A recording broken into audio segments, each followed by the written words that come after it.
오랜만입니다. 이게 예배를 계속 같이 드렸는데 주일 설교가 지금 한 달 만이에요, 그죠? 여러분들 계속 예배를 드렸지만은 지금 세 번을 다른 분들이 설교하셨고 제가 오늘 이제 한 달 만에 강단에 이렇게 서게 되는데 하여튼 감사하고요. 그동안 외식을 많이 하셨지만은 오늘 다시 집밥을 드시는 겁니다. 늘 먹던 집밥이라 조금 맛이 없을 수도 있다 생각할 게 있지만은 그래도 가장 좋은 밥은 어머님이 정성을 담아서 해주는 집밥인 줄로 믿습니다. 아멘. 어느 마을에 동굴이 하나 있었어요. 동굴이 있는데 이 동굴에는 전설이 있습니다. 이 동굴 안에 샘이 하나 있는데 그 샘물을 마시면 젊어지는 거예요. 근데 한 가지 그 물을 마시기 위해서는 해서는 안 되는 것들이 있습니다. 이게 뭐냐면은 그 동굴 안에 들어가서 말을 하면은 죽어요. 그래서 샘물을 떠먹을 때까지 절대로 말을 하면은 안 되는 그런 동굴입니다. 근데 그 동네에 사는 바보 삼형제가 이 샘물을 마시러 그 산속에 있는 동굴을 찾아갔습니다.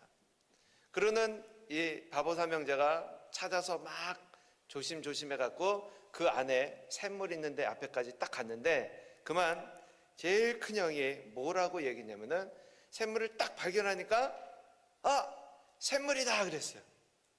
어떻게 됐을까요? 죽었어요. 그랬더니 둘째가요, 형이 얘기를 하니까 뭐라 그랬냐면 형 얘기하면 안 되는데, 그래갖고 또 얘기를 한 거예요. 둘째가 어떻게 했어요? 죽었어요. 그러니까 셋째가 이 모습을 보고 나만 살았네? 그러고는 또 이야기를 했어요. 이 셋째도 죽었어요. 근데 이 바보 삼형제가 산에 간 거를 알고 있는 마을 사람들이 아무리 기다려도 안 오는 거예요, 삼형제가. 그래서 그 이장이, 마을에 있는 이장이 모든 동네 사람들을 다 불러 모아서 그 바보 삼형제를 찾으러 산으로 갑니다. 그런데 보니까는 그 동굴 안에 들어간 흔적이 있는 거예요. 그래서 이장이 그 동굴 안에 들어가서 그 형제를 찾기 위해서 모든 사람들을 데리고 그 안으로 들어갑니다. 그러는 가다가 딱 생각난 게 있어서 그 마을 이장이 동네 사람들한테 이야기를 했습니다. 여러분 지금부터 잘 들으십시오. 이 동굴 안에서는 절대로 얘기하면 안 됩니다. 알겠습니까? 그러고는 이야기를 했어요. 그러고는 이장이 죽었어요. 근데 동네 사람들이 뭐라 그랬겠습니까? 네. 전부 네. 그러고는 다 죽었어요. 그래서 그 동굴 때문에 그 마을에 있는 모든 사람들이 다 죽었다는 그러한 이야기입니다. 그냥 우스운 이야기로 우리가 이렇게 생각할 수도 있지만은 참 어리석다 그렇게 생각하십니까? 해서는 안 되는 일 우리는 분명히 잘 알고 있습니다. 근데 그럼에도 불구하고 나도 모르게 그냥 삶 속에서 그냥 그 동네 사람들이 무심코 네 하고 대답했던 것처럼 나도 모르게 그렇게 행하는 일들이 우리의 삶 가운데 참 많다는 겁니다. 그 중에 하나가 뭐냐? 바로 비판입니다. 불평입니다. 그리고 부정적인 언어입니다. 성경에서 언어에 대해서 많이 이야기하고 있고요. 우리 신앙인의 삶에서 이야기하고 있고요. 우리가 감사해야 되는데 감사보다는 불평을 더 많이 하는 것을 성경은 권면합니다. 그렇게 하지 말라고. 그럼에도 불구하고 우리는 끊임없이 삶 속에서 감사와 찬양보다는 불평을 더 많이 합니다. 어느 마을에 투덜이가 살고 있었어요. 이 사람은 어느 문제든지 투덜대는 사람이에요. 모든 원인을 자기가 아닌 남에게 돌리는 그러한 특별한 은사를 가지고 있었습니다. 자신이 직장에 취직하는 못하는 이유가 내가 실력이 없어서가 아니라 그 회사가 이상한 거예요. 그리고 그 회사는 그 백을 그 뒤에 있는 사람들이 낙하산을 타고 그 회사에 모두 취직하기 때문에 자기는 취직이 안 된다는 거예요. 그러니까 나만 백이 없어서 그 회사에 못 들어간다는 겁니다. 결혼을 못하는 이유가 능력이 없어서가 아닙니다. 대인 관계가 나빠서가 아닙니다. 모든 여자들이 세속화되어 있고 돈만 좋아하기 때문에, 대기업을 직장으로 가진 사람들을 선호하기 때문에 자신과 같은 사람이 그러한 대우를 받는다고 불평합니다. 어느 날 천사가 찾아와서 그에게 물었습니다. 정말 당신의 주변의 사람들은 그러한 형편없는 사람들만 삽니까? 그랬더니 그 사람이 이야기합니다. 물론입니다. 이 마을에 살고 있는 모든 사람들이 얼마나 비열한지 모릅니다. 저 사람을 보십시오. 지금 저 앞에 서 있는 저 사람, 저 탐욕스러운 눈, 불만에 가득 찬 입술, 그리고 저 교만한 얼굴을 보십시오. 내가 어떻게 저런 사람과 한 마을에 살 수가 있겠습니까? 그러자 이 천사가 그 사람 귀에 대고 조용히 속삭입니다. 지금 당신 앞에 서 있는 저 사람은 누구입니까? 당신은 지금 거울 앞에 서 있습니다라고 이야기를 했다고 그래요. 거울에 비친 자기 자신을 향하여서도 그러한 그 불평을 한 그 사람, 실제로 삶 속에 불평이 있어서가 아니라 불평을 하면서 사는 그 사람은 거울에 비친 자기 모습을 향해서도 그러한 불평을 한 겁니다. 각 시대마다 그 사람들의 그 세대의 특징을 나누어놓은 이야기들이 있습니다. 여러분들은 어느 시대에 태어나셨습니까? 4.19 세대, 그리고 63 세대, 386 세대, 486 세대, 여기에 많이 해당되십니까? 미국에서도 뭐 베이비 부머 세대 이렇게 나눕니다. 그런데 여기까지는 잘 아는데요, 그 뒤에 나타난 그 세대들, X세대, Y세대, P세대, C세대, N세대, 여러분 아는 단어들이 있습니까? 이 단어를 모르시면 신세대입니다. 그리고 이 단어를 아시면은 그 사람들은 신세대라고 이야기를 합니다. 요즘 미국에서 자라는 아이들의 특징이 있습니다. 오늘날 미국의 세대, 여러분 무슨 세대인지 아십니까? 베이비 부머 세대, 아마 이런 얘기 들어보셨을 거예요. 지금의 미국 세대, 미국은 not me 세대라고 합니다. not me. 이게 무슨 얘기냐? 내 탓이요, 모든 것이 내 탓이요가 아니라 남에게 그 탓을 돌리는 세대, 바로 그 세대를 풍자해서 남미 세대라고 합니다. 책임감도 없고요, 그리고 앞에서 이야기한 대로 모든 원인을 다른 사람에게 돌리는 그러한 세대. 요즘 범죄, 여러분들 범죄 때문에 많이 뉴스를 듣고 있는데요, 범죄 특징이 뭡니까? 묻지마 범죄입니다. 특정한 세대가 없어요. 특정한 범죄 대상이 없습니다. 묻지마. 그냥 자기가 기분이 나쁘면, 내가 왕따를 당한다면, 내가 회사에서 실직을 당했다면 누구에게 그 화풀이를 합니까? 무차별적으로 사람들을 향하여 총기를 난사하고 있습니다. 학교의 어린아이들이, 극장에서 영화를 보고 있던 사람들이, 쇼핑하고 있던 쇼핑객들이 아무 이유도 모른 채 총에 맞아 죽는 사람이 참 많습니다. 여러분, 왜 세상이 자꾸 이렇게 변해갑니까? 바로 자신의 그 문제를 자신이 찾으려고 하기보다는 타인에게 돌리는, 타인에게 불만을 가졌기 때문에 바로 이러한 현상들이 나오는 겁니다. 여전히 세상을 탓하시며 사시겠습니까? 아니면 우리의 삶에 무엇이 잘못됐는가, 우리의 삶을 돌아보시겠습니까? 성경은 너의 탓이다라고 이야기하는 그 사람들의 특징을 가리켜 이것이 죄라고 이야기합니다. 우리 사람들이 죄의 첫 번째 나타나는 현상이 뭐냐? 죄를 지으면요, 모든 원인을 타인에게 돌린다는 거예요. 아담과 하와가 에덴 동산에서 하나님이 만드신 그곳에서 살게 되었습니다. 하나님은 모든 것을 다 완벽하게 만드셨습니다. 그런데 한 가지를 그들에게 금하게 하셨어요. 동산 중앙에 있는 선악과, 이것은 먹지 마라. 그런데 그 선악과를 먹지 말라는 이유가 무엇이었는가? 이걸 먹으면 너희가 정녕 죽을 것이다. 그런데 그 선악과 안에 독이 있어서 그 열매를 먹으면 죽는다는 의미가 아니에요. 우리 인생에서 하나님이 우리의 주인 되심을 가르쳐 주시기 위한 바로 그것이 선악과입니다.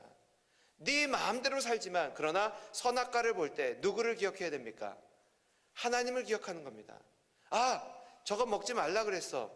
나에게는 하나님이 있지. 하나님이 저거 먹지 말라 그랬어. 하나님을 기억하는 거예요. 그런데 하나님을 망각하는 그 순간에 어떻게 됩니까? 선악과를 범하게 되는 겁니다. 사단이 아담과 하와를 유혹합니다. 먹어도 죽지 않을 것이다. 바로 이 말 앞에 아담과 하와는 선택을 해야 됐습니다. 하나님이 말한 대로 저걸 먹으면 죽을 것이다, 이 말에 순종할 것이냐, 아니면 사단이 유혹한 대로 저걸 먹어도 죽지 아니하고 네가 하나님처럼 될 것이다라는 그 말에 넘어갈 것이냐. 아담과 하와는 하나님같이 되고 싶은 바로 그러한 마음이 그들 가운데 찾아옵니다. 불순종은 단순히 죄를 범하는 것이 아닙니다. 불순종은 하나님의 자리에 앉는 겁니다. 내가 내 마음대로 사는 것이요, 하나님 없이 살고 싶다라는 것이 바로 가장 큰 죄인 겁니다. 이 죄를 범한 후에 어떠한 현상이 나타납니까? 아담아, 네가 내가 하지 말란 일을 행했느냐? 그때 아담이 죄를 지은 이후에 뭐라고 이야기합니까? 아니요, 이건 내 잘못이 아닙니다. 하나님이 나에게 주신 여자, 바로 그 여자가 나를 유혹함으로 내가 먹었습니다. 누구에게 잘못을 돌리고 있습니까? 여러분, 아담의 범죄가 누구 때문입니까? 내가 못나서, 내가 실수해서 그렇습니까? 그렇지 않습니다. 저 여자 때문에, 저 여자가 나에게 주어서 내가 이 실과를 먹었나이다.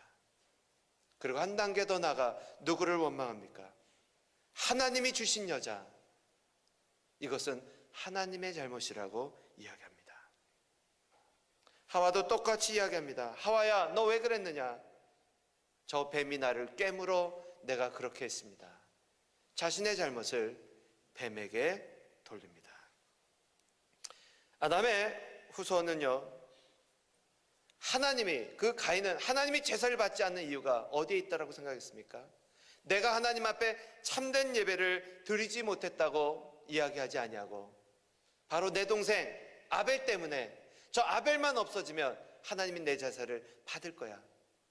자신이 하나님이 제사를 받지 않는 그 이유를 자신의 동생에게 돌립니다. 오늘날 많은 사람들이 참 혼돈의 삶을 살아가고 있는 것 같습니다. 청소년 자살, 미성년 성추행, 묻지마 범죄, 모든 것들이 급속하게 증가하고 있습니다. 선생님이 아이들을 훈계하면요, 아이들이 선생님께 대듭니다. 대드는 것으로 끝나지 않냐고 선생님을 폭행합니다. 그리고 선생님이 학생에게 체벌을 했다는 이유로 부모가 찾아와서 학생들이 보는 앞에서 선생의 뺨을 때리고요, 그 선생님을 끌어내는 바로 그 시대가 오늘날 우리가 살고 있는 시대입니다. 우리가 자랄 때 학생들은 선생님을 존경했고 선생님은 학생들을 엄하게 교육했습니다. 그러나 이제는 누구를 탓합니까? 저 선생은 선생의 자격이 없고 아이들은 버릇이 없다라고 서로가 서로를 탓하는 시대가 되었습니다. 정치판은 뭐 더 이상 이야기하지 않아도 서로가 서로에게 흠집 내는 그러한 역할만을 감당하고 있습니다. 여러분, 정말 모든 것이 상대방의 잘못입니까? 교회에 성장하지 못하는 이유가, 우리의 신앙이 성장하지 못하는 이유가 정말 세상에, 교회에, 목회자의 탓으로만 돌릴 것입니까? 남의 탓을 하는 것, 그것이 꼭 정말 100% 잘못됐다라고 이야기할 수는 없겠지만 오늘 성경은 우리에게 어떠한 삶을 살라고 가르쳐주고 있는가? 본문 말씀 2절은 우리에게 이렇게 이야기합니다. 너희는 이 세대를 본받지 말고 오직 마음을 새롭게 함으로 변화를 받아 하나님의 선하시고 기뻐하시고 온전하신 뜻이 무엇인지 분별하도록 가라. 성도는 세상에 살고 있지만 세상에 물드는 그런 존재가 되어서는 안 된다는 겁니다.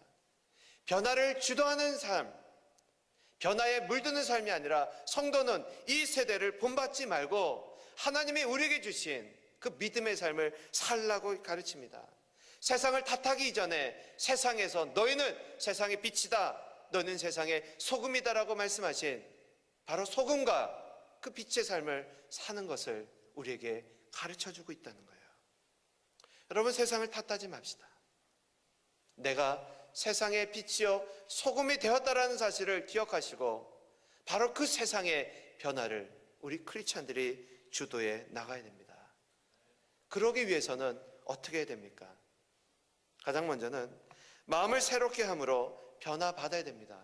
여러분, 변화는 환경의 변화에서 나오는 것이 아니라 가장 먼저 내가 마음을 새롭게 하는 겁니다. 이곳에서는 눈보기가 쉽지 않은데 제가 처음 목회를 시작한 곳이 알래스카였습니다.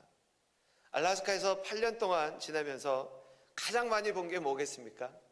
눈입니다. 6개월 동안 눈을 보고 그 쌓인 눈은 3개월 동안 산에서 녹지 않습니다. 여름에 딱 2달 눈 구경 못하고요. 그러나 또 만년설 빙하가 여기저기 있죠. 그러니까 늘 눈을 보면서 지내왔습니다. 근데 특별히 겨울 되면요 눈이 막 엄청나게 쌓이기 때문에 이 눈들을 파킹장에서 막 지워서 한 군데다 이렇게 쌓아놓습니다. 근데 점점 눈을 쌓다 보니까는 뭐가 점점 없어질까요? 주차장이 점점 좁아져요. 그러니까 사람들이 처음에 눈을 땐 괜찮은데 한 2월달 3월달 되면은 주차장 절반이 눈으로 쌓였기 때문에 자꾸 옆으로 밀어내니까 주차장이 좁아지다 보니까 사람들이 주차하기가 불편합니다. 그런데 어느 날 쇼핑장에 이렇게 들어가려고 차를 몰고 들어갔는데 눈이 막 쌓였는데요. 주차장 바로 입구에 그 마켓 들어가는 입구에 차 한 대가 딱 서 있는 거예요. 차가 서 있으니까 사람들이 내려서 눈 이만큼 쌓였는 데를 밟고 넘어서 들어가는데 얼마나 불편합니까? 지나가는 사람들 모두가 다 욕을 합니다. 아니, 어느 미친 사람이 여기다 차를 세워놔서 이 사람들 왔다 갔다 하는데 이렇게 불편함을 주는가? 저도 투덜대면서 욕은 안 했지만은 정말 너무하다. 아무리 주차할 데가 없어서 이렇게 문 앞에 떡하니 세워놓고 이렇게 하면 어떻게 하는가? 다른 사람들은 눈을 막 밟고 넘어갔는데 들어가고 있는데요. 그곳에서 휠체어를 탄 사람이, 2 다리가 없는 사람이 마켓에서 나오는 장면을 목격하게 됐습니다. 그분은 장애 뭐 이런 것들도 다 눈으로 쌓여있으니까 어쩔 수 없이 그 문 앞에다 세워놓고 자신이 타서 휠체어를 차에 싣고 2 다리가 없으니 얼마나 불편합니까? 그 장면을 목격했을 때 아무도 그 사람에게 욕을 하는 사람은 없었다는 거예요. 그 장면을 보지 않았고 그 차만 봤을 때는요 욕을 하고 내 안에 분노가 있었는데 그 장애인, 2 다리가 없는 그 장애인을 보는 순간에 모든 것이 다 사라지고 그 사람이 오히려 차에 타는 것을 도와주는 삶으로 바뀌었다는 거죠. 여러분, 무엇이 나를 바뀌어 놓았습니까? 환경은 변하지 않았습니다. 여전히 차는 그곳에 주차되어 있고요. 여전히 나는 눈을 피해서 그 안으로 들어가는 불편함이 나에게 있습니다. 그런데 그 장애인을 보는 순간에 나의 마음이 바뀐 겁니다. 그 사람의 사정을 보는 순간에, 아는 순간에 나의 마음이 바뀐 겁니다. 그 사람을 욕했던 그 환경이 그 사람을 이해하고 동정하는 바로 그 환경으로 바뀐 겁니다. 오늘날 모든 상황이요, 정말 환경이 바뀌면 내가 바뀔 것이라고 생각하는 것은 착각입니다. 내가 먼저 하나님 앞에 나의 마음을 바꿔야 합니다. 모든 것을 이해할 수 있고요, 모든 것이 짜증나는 그 비난의 마음이 사라지는 것은요, 상대방을, 내가 보지 못한 그 환경을 내 스스로 판단하는 것이 아니라 어떤 이유가 있겠지, 내가 알지 못하는 어떤 이유가 있겠지라고 상대방을 이해하는 겁니다. 제가 싫어하는 것이 있습니다. 그 중에 하나가 시간 어기는 겁니다. 약속 시간 안 지키는 거 굉장히 싫어합니다. 그래서 집에서 나갈 때요, 딱 정해진 시간에서 좀 일찍 움직이지 않으면 그때부터 저는 폭발합니다. 화 안 낼 것 같죠? 집에서는 막 소리 지릅니다. 아내에게, 자녀들에게. 다른 것 가지고는 소리 지르지 않는데 빨리 하라고, 늦었다고. 아니 시간이 아직도 많았는데 왜 그러냐고. 약속 시간 전에 가서 기다려야 된다. 늦겠다. 빨리 하라고 이야기합니다. 뭐 그 시간에 대해서 자세하게 이야기할 필요는 없겠지만 어느 날 누구를 만나러 약속 장소에 갔습니다. 근데 안 나와 계신 거예요. 10분, 20분, 1시간이 지나도 안 나오는 겁니다. 점점 저의 인내는 한계에 다다랐고 굉장히 마음이 상한 상태로 돌아왔습니다. 근데 저녁 시간에 어느 딴 분을 통해서 그 연락을 받았습니다. 그분하고도 연락이 안 되는 거예요. 이분이 갑자기 약속을 이렇게 준비하고 나오는데 쓰러지셨다는 거예요. 이머전시로 실려가셨습니다. 그 상황을 몰랐잖아요. 뭐 미리 연락도 해주지. 근데 혼자 그냥 이머전시에 실려가시고 그래서 연락을 받지 못한 상황에서 걱정도 되고 그랬지만은 근데 그 기다리는 순간에 얼마나 제 스스로가 뭐 화가 막 난 건 아니지만 걱정도 되면서 연락도 안 되고 그러니까는 얼마나 초조했겠습니까? 근데 그런 상황들이 우리의 삶 속에서는 많다는 거죠. 내가 누군가에게 인사를 했는데 그분이 인사를 안 받습니다. 우리의 마음은 어떻습니까? 마음 한쪽에 불편함이 찾아옵니다. 그리고는 스스로 생각합니다. 정말 보지 못할 수도 있고요. 정말 뭔가를 꼴똘히 생각하는 바람에 잠깐 그 시선을 놓칠 수도 있지 않습니까? 그러나 우리는 저 사람이 날 무시하는구나, 저 사람이 날 싫어하는구나, 여러 가지 스스로 생각하고 판단합니다. 내가 화나는 이유가, 내가 분노하는 이유가, 내가 비판하는 이유가 정말 상대방이 나를 힘들게 해서가 아니라 우리 스스로 생각하는 것들이 많다는 겁니다. 성경은 이렇게 얘기합니다. 마땅히 생각할 그 이상의 생각을 품지 말라고 합니다. 하나님이 주신 믿음의 분량대로 생각하라고 이야기합니다. 오늘 삶 속에서 우리는 이 한 가지를 다짐하기를 원합니다. 정말 나중에 대화하면, 나중에 알고 나면은 이해할 수 있었던 일들이 얼마나 많습니까? 그러나 우리는 그것을 먼저 생각하기 이전에 그 상황 판단을 스스로 그 이야기들을 내 스스로 판단하고 그리고 우리는 많은 불평을 하게 합니다. 타인과 나를 비교하지 마시고 오늘 하나님의 말씀 앞에 하나님과 나를 비추어 보기를 원합니다. 우리가 불평할 수 없는 이유, 하나님과 나를 늘 비교하면요 우리의 삶에 불평은 사라지게 됩니다. 하나님께 거저받은 것 우리는 거저 나누어 줘야 됩니다. 하나님께 거저받은 사랑 우리는 거저 나누어 줘야 됩니다. 오늘 우리가 어떻게 살아가야 되는가, 크리스찬으로서 사는 법이 5절부터 13절까지 많이 기록되어 있습니다. 이것을 하나하나 다 이야기할 수 없겠지만 이것을 우리가 묵상하면서 그렇게 우리가 살기를 원합니다. 이것이 바로 성도의 삶인 것입니다. 이제부터는 저 사람 때문에라고 이야기하기 이전에 모든 것이 다 내 탓이오로 우리가 바꾸길 원합니다. 바로 여기에서부터 우리 신앙의 삶은 시작이 되어야 되는 겁니다. 남자들이 수염이 자라면 매일 이것을 깎습니다. 면도합니다. 바로 이처럼 우리의 삶에 우리에게 찾아오는 그 죄는 우리가 날마다 정결케 하고 회개하고 깨끗이 해야 합니다. 오늘도 하나님을 믿지만 우리의 입술로 범죄하였던 그 모든 것들 오늘 하나님의 말씀을 비추어 정말 어떤 사정이 있겠지, 내가 알지 못하는 그러한 일들이 있을 수도 있지 않는가, 그럴 수도 있지라고 우리가 하나님께 용서받은 사람으로서 마음을 너그럽게 함으로 성도의 귀한 삶을 살아갈 수 있는 저 여러분 되시기를 주의 이름으로 축원합니다. 기도하시겠습니다.